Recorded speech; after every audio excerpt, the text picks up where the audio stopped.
Okay, we're going to look at point number 3 now, which is the crucifixion. The first 2 points that we spoke about, point number 1 was the tree, and point number 2 was the cross.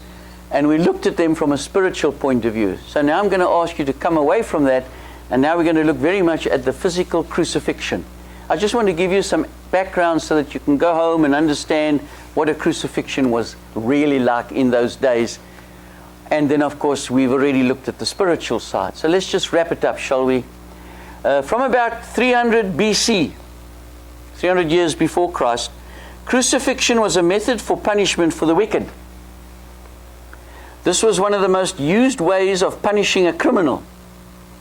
The other ways were either through beheading, shooting an arrow into the person's heart, or burning them at a stake. Crucifixion became widely used by the Phoenicians, who lived on the northern coastline from Israel all the way through to the north of Lebanon. That was Phoenicia. Okay? They started this thing. It was adopted by Rome in about 150 BC. They saw the impact it had on people, and crime started to slow down, so they said, we'll do it. According to historians, Rome crucified more than 600,000 people during their rulership over the world. It must be emphasized that it was a punishment inflicted upon those who had committed terrible crimes such as murder, rape, gross theft, and treason. So not everybody was crucified who was found guilty of a crime. It had to be real heinous crimes. During the time that Rome ruled the world, only those with certain authorities were permitted to authorize a crucifixion. Not every Roman centurion or general could do this. They were those who served the emperor in the capacity as a procurator or a ruler over a nation, like Pilate was a procurator. Irrespective of the rank of a Roman soldier, they were not permitted to crucify anyone. That's important to remember with Jesus. They had to get the procurator's approval to do this. That's why they took him to Pilate. Okay? There was a process that the Romans adopted. Now, I'm not sure if the Phoenicians did it. I don't think so. But the Romans did. Let me just say something about the Roman government and the way they did things. They were bad, but they were also good. They went in and they conquered a country and they said, you carry on. We'll just use you to build the roads and the buildings and the hospitals and the harbors. But you carry on, and oh, by the way, pay taxes to Caesar. But carry on with your religion and with your lifestyle and your farming and planting of your crops. You can do what you like, but we're going to build all these things and make it a very nice, sustainable world. And if you step out of line, I'll chop off your finger. Okay? Now let's talk about the method of a crucifixion. From the outset, when the Phoenicians introduced crucifixion, the principle and method of crucifying a person never changed. The criminal was taken outside the city and crucified by being hoisted onto a vertical pillar with a horizontal beam that was raised 4 feet from the ground. Notice the key aspects here. The criminal was taken where? Outside. Outside of a city. They were never crucified in a city. Okay? Now, we've seen so many times that some places it looks like the crucified one is hanging 15, 20 feet off the ground. They were pretty touchable, close. They were only 4 feet off the ground, and then about 4 to 6 feet, they put the crossbar on. So you were just slightly off the ground. Okay? In some cities where Rome ruled, because there were so many evil deeds being done, soldiers erected scaffolding outside of the city walls to accommodate all those who were being crucified. So when you got to a place like Jerusalem, there were the city walls, and in front of the city walls, there was all this scaffolding built. All the way around. It was these pillars, the uprights, and then they nailed beams across that joined each upright. So they were all together, like a scaffolding. You know what I mean when I talk of a scaffolding. Like a fence. Put the pillar in the ground, you put the fence posts across it. That's what it looked like, and it was high.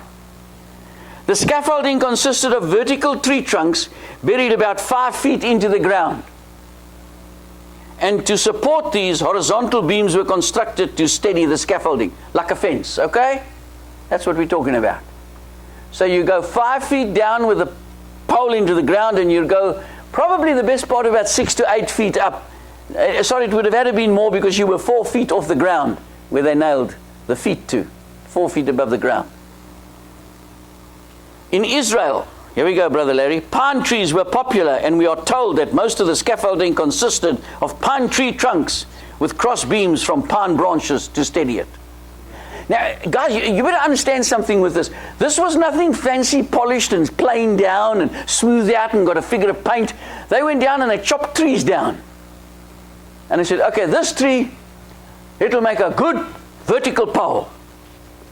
Then they would look and they say, well, now, okay, where are we going to get some scaffolding? They said, well, let's take all these long branches and we'll tie them together with the uprights, and we'll make this huge scaffolding over there. Then what we will do is we will find some smaller branches, at least 6 to 8 feet long. We'll chop them at that length, and that we will use as the crossbar. Okay? One could say literally it was a tree that had been shaped like a cross. Okay? That's exactly what it was. Now let's look at the process. Once the procurator had signed the formal execution notice, the Roman centurion in charge of the squad of soldiers, whose responsibility it was to do the crucifixion, took the criminal to the gate of the city. You could only take the criminal once the procurator had signed the notice to crucify. And there were many that were crucified. This task of crucifying a person was not allocated to every Roman centurion. Selected centurions were schooled in the process, and they had to do it specifically as recorded in the Roman records. You couldn't just go there and do your thing. You were schooled on how to do it. You were shown what to do. On numerous occasions, the criminal was flogged before they were crucified. Jesus was. And it was a Roman scourging, not a Jewish scourging of 39 stripes. Romans had an unlimited scourging. They did this very often. Let's just assume now you had a guy that looked like Arnold Schwarzenegger, tough and strong, and if you nailed him to the cross, he'd last 36, 48 hours. They would scourge him so that he would be so weak and pulp that when he hung there, he wouldn't last very long. Or if they felt this crime really deserved another thing more than just nails, they would scourge him as well, which they did with Jesus.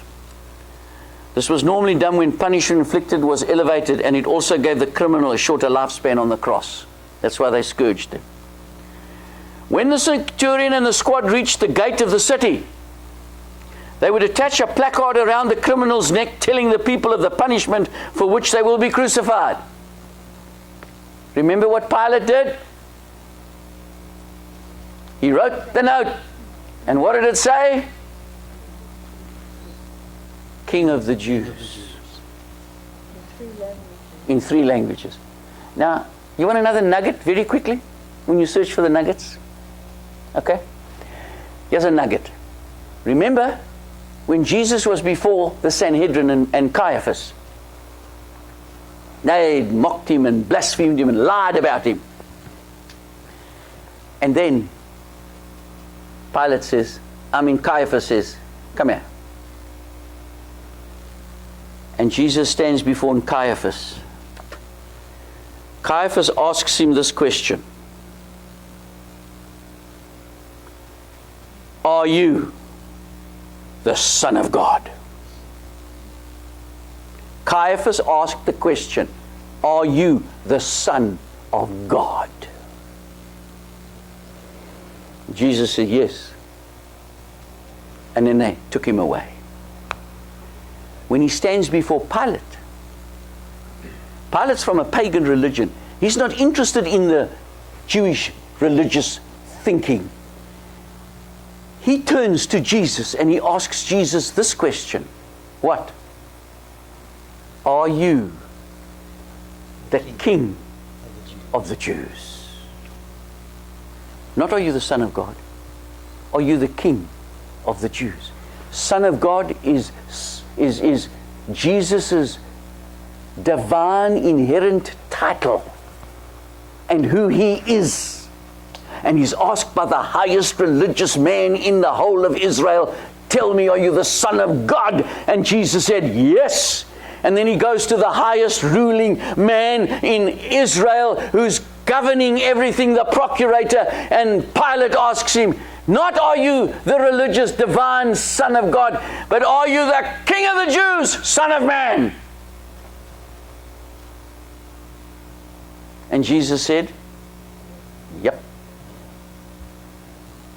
Can you see the difference?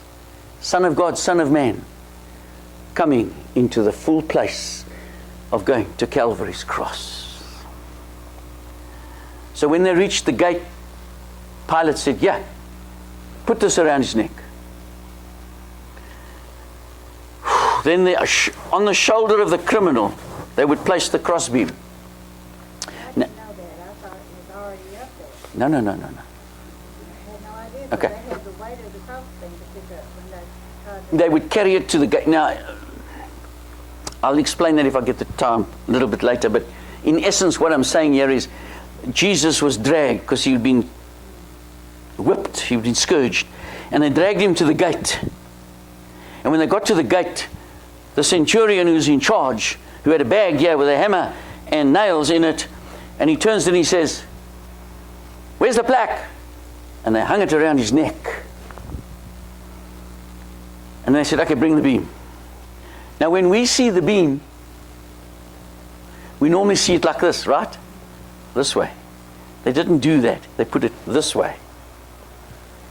And he would carry it like this, so that if he was going to stumble and fall, he'd put the beam there and he would steady himself. You got that? Yeah.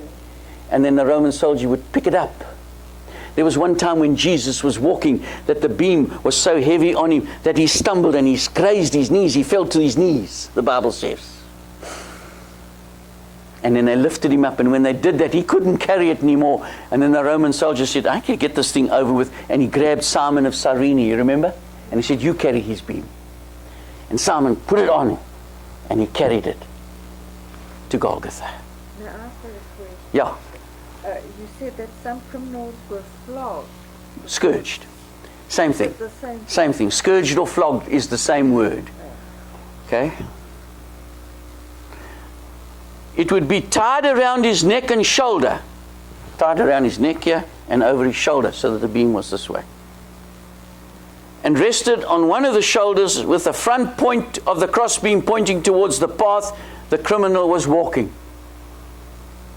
Okay, now just remember this now, when this was a bad time to do a crucifixion in Jerusalem, okay? Because the Feast of the Passover, Jerusalem usually had 100,000 people in it. Now there was close to 1 million. There were people everywhere. And there were throngs out in front of Pilate's bema, and there was a mess going on. And then they scourged Jesus, and he was just totally torn apart. And then they came out there, and Pilate said, okay, I'll sign the paper. And they said, crucify him. And the Bible says they led Jesus away. I can imagine the centurion on guard, whose responsibility and who had been trained to crucify somebody, said, okay, squad, come on. And he took 10 or 12 soldiers with him with their spears to make a pathway. And he turns to the one and he says, where's the nearest empty scaffolding? Had to get this thing over with. There were too many people in Jerusalem.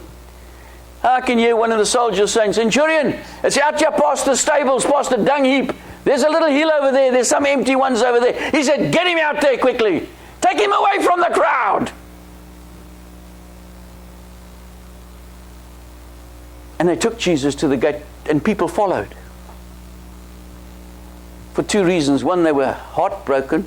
The other one was they wanted to see this thing happen. And when they got to the gate, the Roman soldier, the centurion, looks and he says, and by the way, it was from here to the post office away. Golgotha, Calvary's Hill. And he said, take him. And they pushed Jesus out with the two others as they went that way. Okay? past the stables and the dunghill. All the mess. When the soldiers arrived at the empty scaffolding, they laid the criminal on the ground and tightened the crossbeam across his shoulders, spreading his arms apart. Now they turned the crossbeam long ways, and they tied him normally around the elbows with rope on either side. Okay? They would tie ropes around the elbow joints of the criminal to help steady him as they raised him up. Then the centurion would then take nails that were about 4 or 5 inches in length, and on the spread out arms he would nail each hand to the crossbeam. One of the regulations for crucifixion was that the centurion was not allowed to break any bones. There you go, sister. On the individual's body were nailed to the crossbeam and the upright tree trunk. This was a very skilled task the centurion had to undertake. Once the hands were nailed to the crossbeam, the criminal was hoisted up, and the crossbeam was nailed to the supporting scaffolding, raising him about 4 feet off the ground. The supporting ropes around the criminal's elbows were then cut off as they tied the crossbeam to the scaffolding.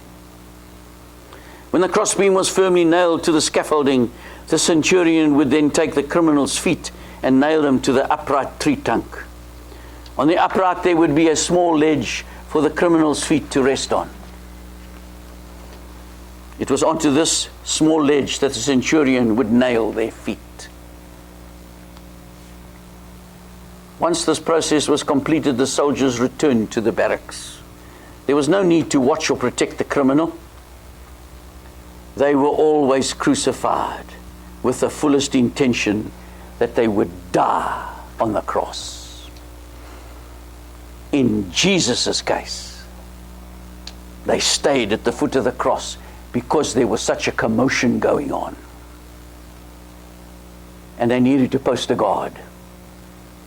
And of course, these guards, let me just tell you that I think it's Josephus, the famous historian, says whenever a crucifixion was going to be held, these guys were heavily intoxicated.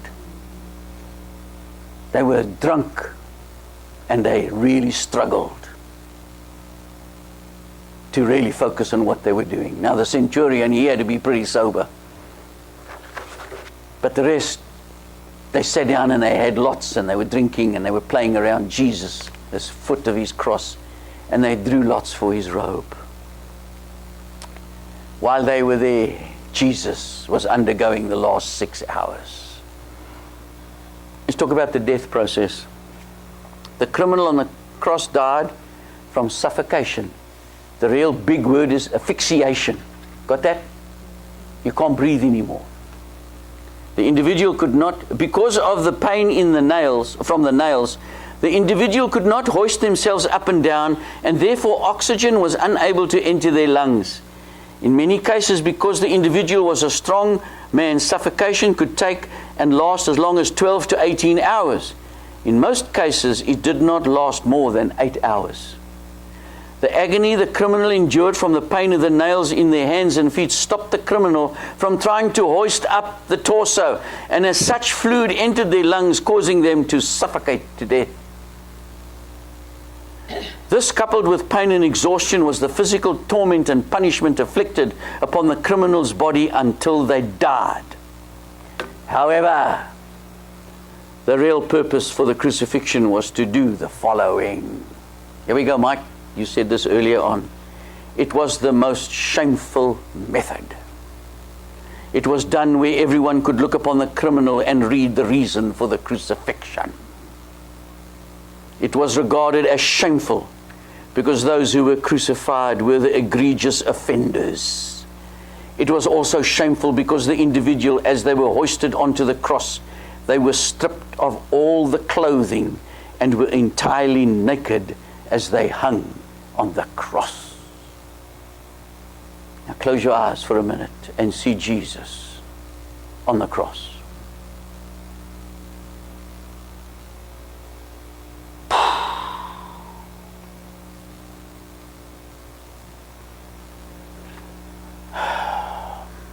Crucifixion was also regarded as the most humiliating form.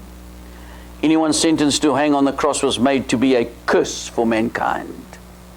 The people at that time recognized the terrible pain and suffering a crucifixion caused, And they also recognized that it was the grossest humiliation anyone could go through, because the pain and the punishment was on display for all to see. One of the main reasons why crucifixion was publicly displayed was so that the authorities could give public the message that anyone who commits crimes worthy of crucifixion would suffer this terrible death. This was the chosen method the Father selected to redeem us from eternal expulsion from His presence. And Jesus willfully submitted to this for you and me. Thanks be to God for His unspeakable gift. Amen.